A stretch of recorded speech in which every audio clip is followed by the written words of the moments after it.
Hello guys, welcome back to my channel. So I am Divyanshi and आज मैं video बना रही हूँ एस्ट्रोलॉजी पे। सबसे पहले बेसिकली हम लोग ये देखेंगे, मेरी वीडियो के कुछ टॉपिक्स को मैं आपको कवर कर देती हूँ कि क्या क्या होंगे। तो सबसे पहले हम देखेंगे कि एस्ट्रोलॉजी होती क्या है। What is astrology. देन हम देखेंगे कि हिस्ट्री ऑफ एस्ट्रोलॉजी। किसी भी चीज़ को जानने से पहले हमें एटलीस्ट उसकी हिस्ट्री पता तो होनी चाहिए, जिससे हम उस प्रॉब्लम को सॉल्व कर सकें।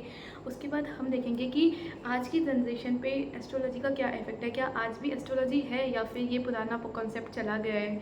वो तो आप खुद भी देख सकते हैं। और उसके बाद हम लोग देखेंगे कि है ना, मिसयूज़ ऑफ एस्ट्रोलॉजी, किस तरीके से इसको एक ज्योतिषी विद्या को किस टाइप से मिसयूज़ किया जाता है। एंड देन हम टॉपिक कवर करेंगे measures to stop astrology and last में एक कंक्लूजन ड्रॉ आउट करेंगे। तो स्टार्ट करते हैं।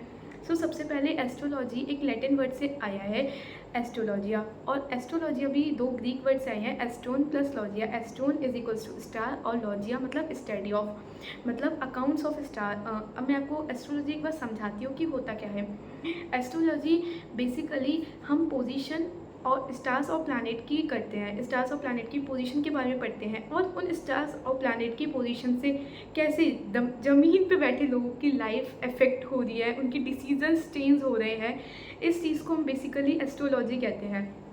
तो सबसे पहले तो एस्ट्रोलॉजी जो होता है उसको साइंस कंसिडर किया जाता है, लेकिन astrology is not equals to science.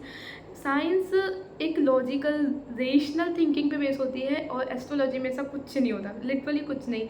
Astrology एक स्यूडो साइंस है, मतलब एक ऐसी साइंस जिस पे लोग बिलीव करते हैं कि ये साइंस है, लेकिन वो साइंस नहीं होती। आप इसको नॉर्मल वर्ड्स में फेक साइंस कह सकते हैं। अब हम हिस्ट्री ऑफ एस्ट्रोलॉजी देखते हैं कि एस्ट्रोलॉजी की हिस्ट्री क्या है। तो सबसे पहले एस्ट्रोलॉजी 1200 BCE, 1500 BCE उस वाला टाइम पीरियड था ना, तब आई थी। ऋग्वेद, यजुर्वेद, अथर्ववेद, इन सब में इसका थोड़ा बहुत डिस्क्रिप्शन है एस्ट्रोलॉजी के बारे में। अब हम जैसे जैसे हम आगे बढ़ते गए तो हमारी सोसाइटी में क्या होता गया, एस्ट्रोलॉजी एम्बेड होती गई कि जब हम उस वाले टाइम पीरियड में एस्ट्रोलॉजी को मानते थे, उसके बाद फिर वो जो टाइम पीरियड आया किंग्स वाला, पंडित वाला, उसमें वो लोग एस्ट्रोलॉजी को मानते थे, मुहूर्त को मानते थे। और फिर उसके बाद जो टाइम पीरियड है अब, तो इसमें इंडियन सोसाइटी में इतनी ज़्यादा एम्बेड हो गई है कि इसको निकालना एक झटके में बहुत टिपिकल है। मतलब धीरे धीरे ही ये सोच जाएगी, ऐसे अचानक नहीं जा सकती है। तो सबसे उसके बाद हम देखते हैं कि मिसयूज़ कैसे करते हैं एस्ट्रोलॉजी का। मतलब एक तो नॉर्मल सोच है जो धीरे धीरे चली जाएगी, वो वहाँ तक ठीक है, बट जब इस चीज़ का बहुत ज़्यादा मिसयूज़ करने लग जाते हैं, मिसयूज़ किस चीज़ में करते हैं, जैसे कि मैरिज में, डोरी में, और अलग अलग कॉन्सेप्ट हैं जिसमें जैसे एस्ट्रोलॉजी के बेस पर हम लोग डिस्क्रिमिनेशन कर देते हैं लोगों के बीच में, है ना। और आप देखते ही होंगे कि एस्ट्रोलॉजी मतलब आपकी खुद की पर्सनली घर में आप देख सकते हैं कि शादी से पहले ना कुंडली मिलनी चाहिए। मतलब किसी के दिल मिले ना मिले, ऐसे दिमाग मिले ना मिले, विचार मिले ना मिले, लेकिन कुंडलियाँ पहले मिलवाते हैं। ऐसी कोई अच्छा फंक्शन होता है तो उसके लिए एक मुहूर्त डिसाइड करते हैं, मतलब एक टाइम पीरियड जो कि अच्छा है। भाई भगवान ने टाइम बनाया है तो फिर वो अच्छा हो बुरा क्या ये मैं डायलॉग चोरी कर रही हूँ, लेकिन हाँ ये बहुत अच्छा लगा मुझको कि एकदम परफेक्ट है ना। और उसके अलावा अब हम लास्ट में देखते हैं कि मेजर्स क्या हो सकते हैं, हम एस्ट्रोलॉजी को स्टॉप कैसे कर सकते हैं, ऐसे इस विद्या को, ज्योतिषी विद्या को रोक कैसे सकते हैं।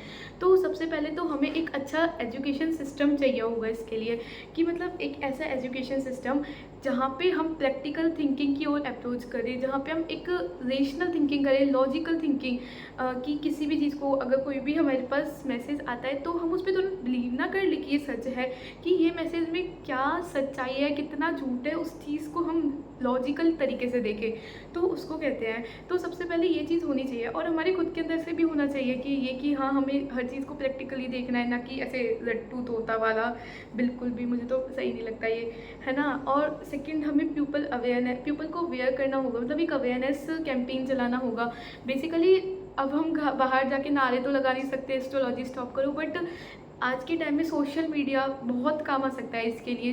जैसे आप सोशल मीडिया पे एस्ट्रोलॉजी को स्टॉप करने के बारे में, एस्ट्रोलॉजी के बिल्कुल अपोजिट में ऐसे कमेंट्स कर सकते हैं। और आज की जनरेशन को तो बिल्कुल इसको सपोर्ट नहीं करना चाहिए, क्योंकि अगर अपन लोग भी इनको सपोर्ट करने लगे तो फिर ये बढ़ता ही चला जाएगा। तो हमें तो इस चीज़ को स्टॉप करने के लिए सबसे ज़्यादा आवाज़ उठानी चाहिए, है ना। और फिर इसके बाद साइंटिफिक रिसर्च पे फोकस करना चाहिए, ऐसे ही किसी भी चीज़ पे हमें विश्वास नहीं करना चाहिए। और हमारी जनरेशन तो बहुत इंपॉर्टेंट रोल प्ले कर ही सकती है इसमें। तो लास्ट में हम एक कंक्लूजन ड्रॉ आउट करते हैं यहाँ से कि एटलीस्ट अगर हमसे कुछ नहीं होता तो हम एक व्हाट्सएप पे एस्ट्रोलॉजी को हटाने के लिए एक छोटा सा स्टेटस लगा सकते हैं, इंस्टाग्राम पे आप स्टोरी लगा सकते हैं, एक पोस्ट डाल सकते हैं कि एटलीस्ट अगर इस वीडियो से एक पर्सन का भी माइंड चेंज होता है, वो एस्ट्रोलॉजी को, वो इस ज्योतिषी विद्या को छोड़ता है, तो एक बहुत बड़ा पर्पस सक्सेसफुल हो जाएगा और एक एक करके ही, बूंद बूंद करके सागर बनता है। तो ये वाली माइंडसेट हमारा रहना चाहिए कि सबसे पहले खुद को तो एटलीस्ट चेंज ही कर लेते हैं और फिर इसके बारे में भी हमें अच्छा नहीं बताना चाहिए, मतलब ये है ही बहुत बेकार। तो आज की वीडियो के लिए इतना ही, और आपको किस किस कॉन्सेप्ट पे वीडियो चाहिए आप मुझे बता दीजिएगा। सो बाय।